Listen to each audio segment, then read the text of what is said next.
Hi friends, எல்லோருக்கும் வணக்கம். எல்லோரும் எப்படி இருக்கீங்க? நல்லா இருக்கீங்களா? இன்றைக்கி ஒரு புது கதை தான் பார்க்க போகிறோம். அதுக்கு முன்னாடி நீங்கள் நம்ம சேனலுக்கு முதல் முறையாக வரவங்களா இருந்தீங்கன்னா மறக்காமல் சேனலை சப்ஸ்கிரைப் பண்ணிக்கோங்க.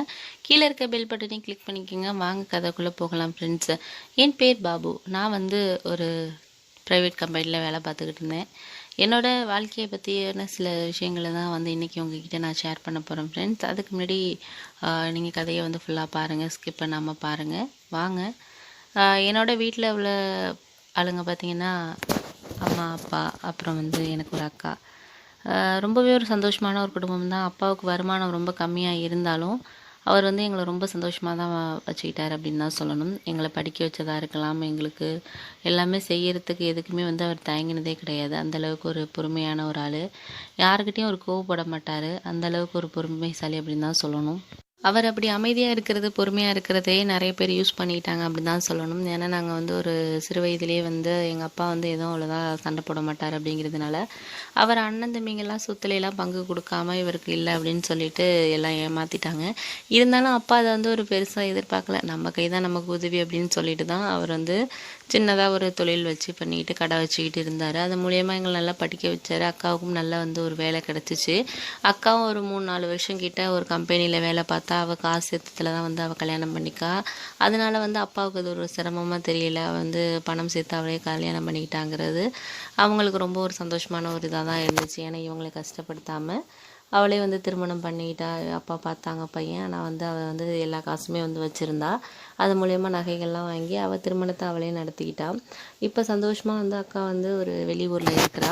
மாமா ரொம்ப நல்லவர். அவங்களுக்கு 2 குழந்தைங்க இருக்காங்க, 2 பசங்க இருக்கிறாங்க. ரொம்ப சந்தோஷமாக அவளோட வாழ்க்கை. அவளும் வேலை பார்த்துக்கிட்டு அம்மா அப்பாவுக்கு மாதத்துக்கு ஒரு அளவு ஏதோ பணம் அனுப்பி விடுவா. அது செலவுக்கு வச்சுக்கோங்க அப்படின்னு சொல்லிட்டு அனுப்பிவிடுவா. என்ன எதிர்பார்க்க மாட்டா. அந்தளவுக்கு ஒரு நல்ல ஒரு பொண்ணு தான் அப்படின்னு தான் சொல்லணும். அவரோட கணவரும், அதாவது எங்கள் மாமாவும் அதெல்லாம் ஏன் அனுப்புகிற பண்ணுறேன்னு சில பேர் மாதிரி கேட்க மாட்டாங்க. அனுப்பிவிடுது அப்படின்னு தான் சொல்லுவாங்க. ஏன்னா அவங்க கஷ்டப்பட்டு படிக்க வச்சுருக்காங்க. அப்படிங்கிறப்போ அவங்களுக்கு கண்டிப்பாக இது வேணுங்கிறதுனால அவங்க எதுவும் சொல்ல மாட்டாங்க. அப்படி தான் போயிட்டு இருந்துச்சு எங்களோட வாழ்க்கை. அந்த சமயத்தில் எனக்கு ஒரு ப்ரைவேட் கம்பெனியில் வேலை கிடச்சி ஒரு வருஷம் நல்லா வேலை பார்த்துக்கிட்டு இருந்தேன். அந்த சமயத்தில் அப்பாவுக்கு கொஞ்சம் உடம்பு முடியாமல் போயிடுச்சு. உடம்பு முடியாமல் போனதுனால அவங்களால அந்த கடையை பார்த்துக்க முடியலை அப்படிங்கிற ஒரு கட்டாயம் வந்துருச்சு. அதனால் அம்மாவே அந்த கடையை போய் பார்த்துக்கிட்டாங்க. எல்லாமே ஜாமான் வாங்கி போடுறது எல்லாமே அம்மா தான் பார்த்துக்கிட்டாங்க. அதனால் வீட்டுக்கு ஒரு ஆள் தேவைப்படுற மாதிரி தான் இருந்துச்சு. அதனால என்ன பண்ணாங்கன்னா, அப்பாவுக்கு சொந்தக்காரவங்க ஒருத்தவங்க பக்கத்து தெருவில் இருந்தாங்க. அவங்கக்கிட்ட அம்மா சொல்லியிருந்தாங்க, இது மாதிரி ஏதாச்சும் வேலைக்கு ஆள் இருந்தால் சொல்லுங்கள் அப்படின்னு சொல்லிட்டு அம்மா சொல்லியிருந்தாங்க.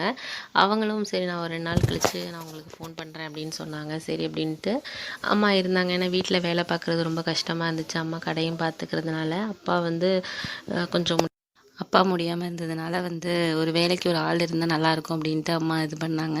அதுக்கப்புறம் அப்பாவோட ரிலேட்டிவ் ஒருத்தவங்களுக்கு ஃபோன் பண்ணி சொன்னாங்க, இது மாதிரி எவ்வளோ பணம் இருந்தாலும் பரவாயில்ல, சம்பளம் நாங்கள் கொடுத்துக்குறோம், ஒரு 3 மாதத்துக்கு வேலை செய்கிற மாதிரி யாராச்சும் இருந்தால் சொல்லுங்கள் அப்படின்னு சொன்னாங்க. அம்மாவும் சொன்னதுக்கப்புறம் அவங்க சரி, நான் ஒரு 2 நாள் கழித்து உங்களுக்கு கால் பண்ணுறேன் அப்படின்னு சொன்னாங்க.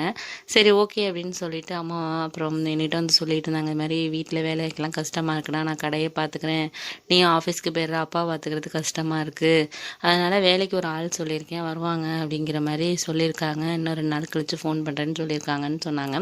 சரிம்மா, எவ்வளோ காசாக இருந்தாலும் நம்ம கொடுத்துருவோம், ஒரு உதவியாக இருக்கும், ஒரு 3 மாதத்துக்கு வேலைக்கு வச்சுக்குவோம், அப்புறம் பார்த்துக்கலாமா அப்படிங்கிற மாதிரி நான் அம்மா கிட்டே சொல்லிக்கிட்டு இருந்தேன்.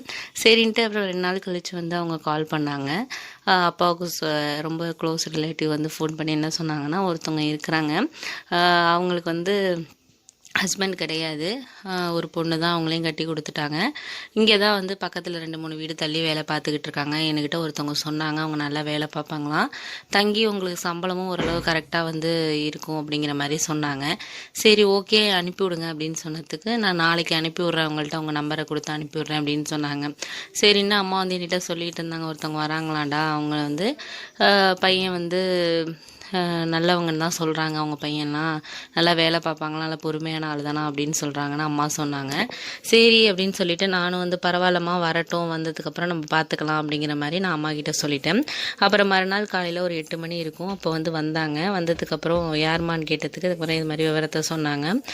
சொன்னதுக்கப்புறம் வாங்க உள்ளார அப்படின்னு சொல்லிட்டு நான் அம்மாவை கூப்பிட்டேன். அம்மா வாங்க, நீங்கள் தானே, அவங்க தான் சொன்னவங்க அப்படின்னு சொல்லி பேசிகிட்டு இருந்தாங்க. அதுக்கப்புறம் என்ன நடந்துச்சுன்னுட்டு நான் அடுத்த பாட்டில் சொல்கிறேன் ஃப்ரெண்ட்ஸ்.